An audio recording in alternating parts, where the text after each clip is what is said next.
Hey you guys, welcome back for the channel. Today we got a really interesting video on Taylor Cutlery.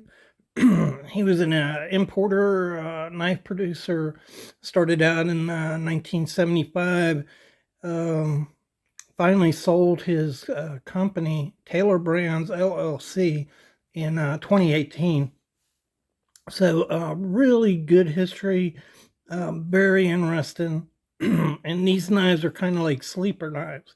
So those are knives that are really good, but not highly rated. You can buy them for a really affordable price. As you can see, there are some pretty good looking knives. So we're going to talk about these knives in Taylor Cutlery Company. If you guys like to check out the video, I'll see you there. Shocking, isn't it?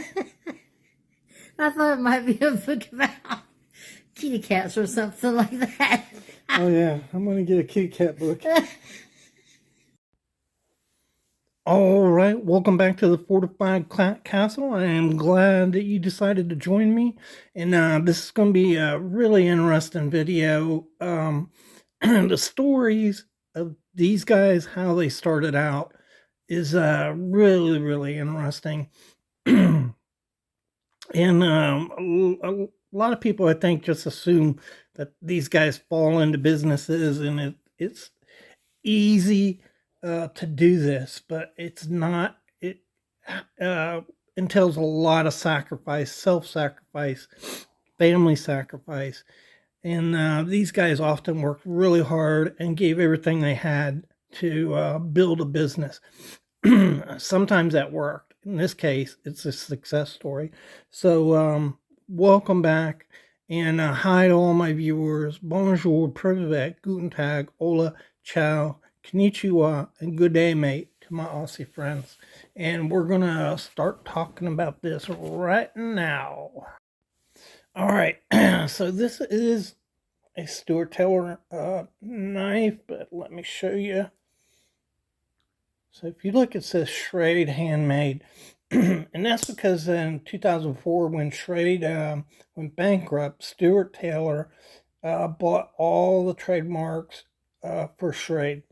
And so he could market his knives under that name, but he used a lot of different trademarks. This is a really nice knife. I bought it because I kind of was into that Southwestern style, and also I was curious about Stuart Taylor, and this is a really nice knife. So it's not a custom knife by any means, but I mean, listen to the snap. It has a gator snap, and a lot of Stuart Taylor knives were made that way. Simulated stones here and the orange, but the middle one is genuine mother of pearl. You could see the worked blade on this and the work back. Really cool knife, you know, for $20. And that's the thing about these Stuart Taylor knives. They're collectible knives like Rough Rider, but I call them sleeper knives. So they're not highly recognized, and so the prices are pretty reasonable to get a hold of these knives. Here's another one right here. This is a really nice design. It's all genuine mother of pearl. Maybe you can see a little bit of the color there. And it's a money clip. And again, he's got Uncle Henry Schrade on here for the trademark. But it's a money clip and a little hygiene knife. Nice little knife here. Really nice design on this knife. And Stuart Taylor also designed a lot of his knives. And some of his best-selling knives, by the way, were his designs. Okay, so Stuart Taylor, when he grew up, he occupied his time by going to flea markets and buying World War II vintage knives, daggers, combat knives, bayonets, those kinds of things. So, you know, he always had an interest in knives. And he went to college at Emory Henry College. And so, to make money while he was in college, he started selling knives, mail order. And so he bought some knives for $10. They were Coca-Cola bottle shaped knife, a novelty knife. He bought them for $10. He sold them for 25 in the in Coin Magazine, and he made good money doing that. And so he was always an entrepreneur. And after a year, he contacted 16 different American manufacturers. None of them were interested in making his knife. So he contacted makers in Japan, and they said they'd produce it for 50 cents. So he made a killing. He sold those knives at 25 cents, bought them at 50. You figure there's some shipping and import fees and things like that, but he made a good profit on selling those knives. And so when he graduated college, he decided that's what I want to do. I want to go into business selling these knives. And so it seems like I'm missing one of his knives here that I had brought out. But anyhow, his family was concerned that he would not be able to provide for his family, in this new endeavor. This is one of his early tang stamps that came out around I want to say after 1979.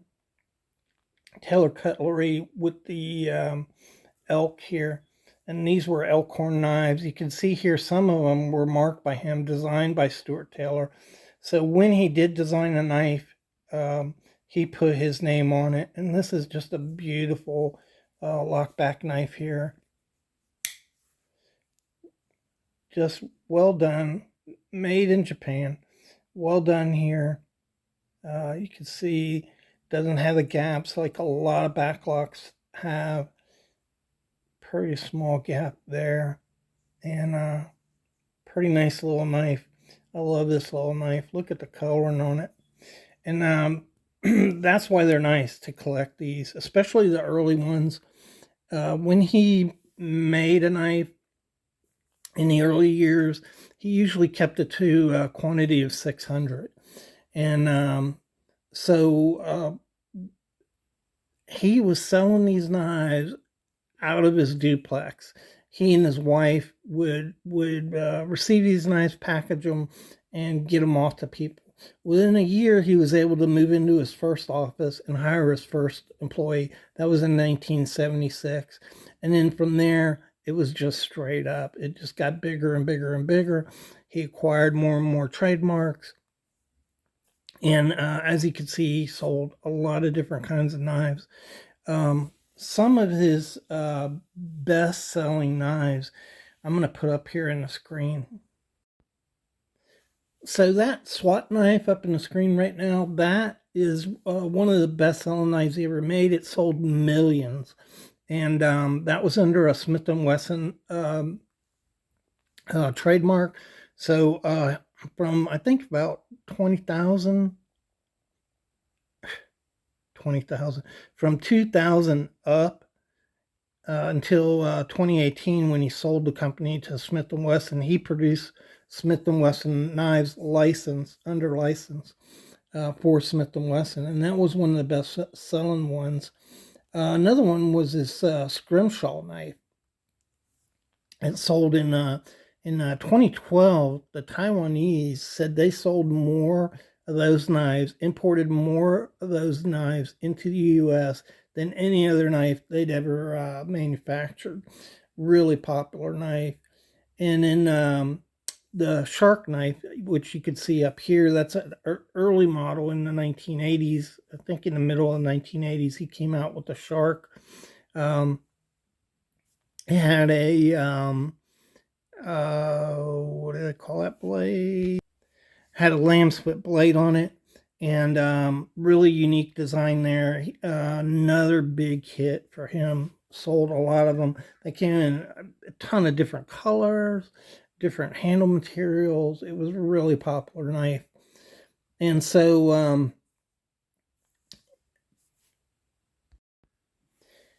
in 2000, he had a new facility built, 163,000 square feet. It was huge. And he owned patents on 30 different knives. Uh, of course, he sold the SWAT knife. He was the first manufacturer to manufacture an assisted side opening knife.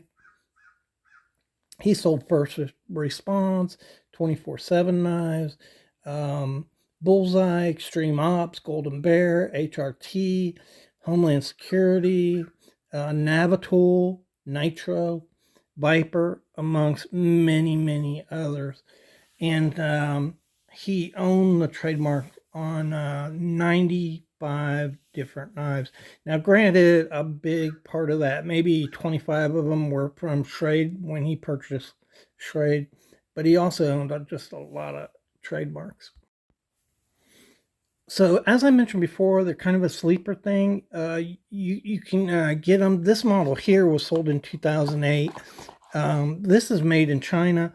I really like this knife. It's done really well, but you can see right there, it's really lazy on the return. Now it's got a good snap to it. But on the return, it's kind of lazy. But I mean, this is a collector knife, and that's why you collect a knife like that. It's really cool. And his earlier knives were sold under the Tang stamp. Let me find it here. Bear Creek was a trademark with Taylor Cutlery, Kingport, Tennessee on the reverse side. And then in 74, he started the Elkhorn trademark. That's right there, Elkhorn, Taylor Company. He started the Elkhorn with Taylor Cutlery on the back of the blade. And then he used a bunch of different other knives. He was one of the major manufacturers of commemorative knives. So the Hatfield McCoy series, West Virginia Copperheads, these are all low number limited edition knives. So you can get them at a really good price.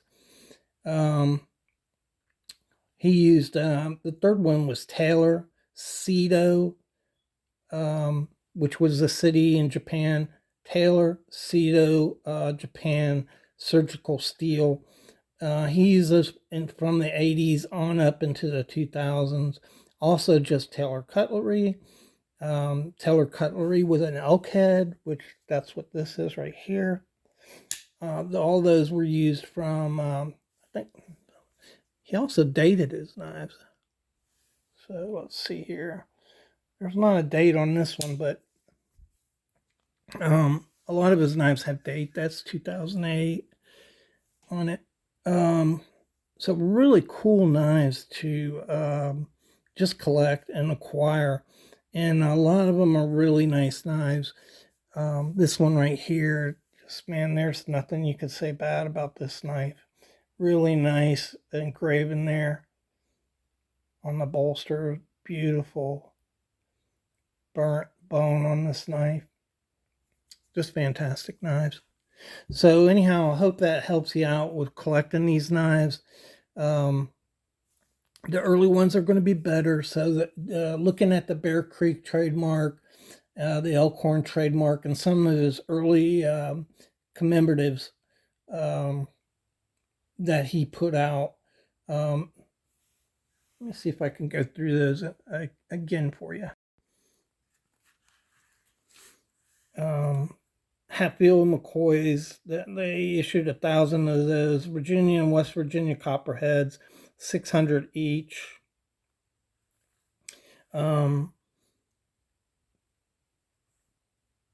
He also made knives out of Germany. So the Cherokee series, they had Indian profile. Those were made in Germany, and I would suspect those are probably pretty good knives. I've never seen one, so I'm not sure.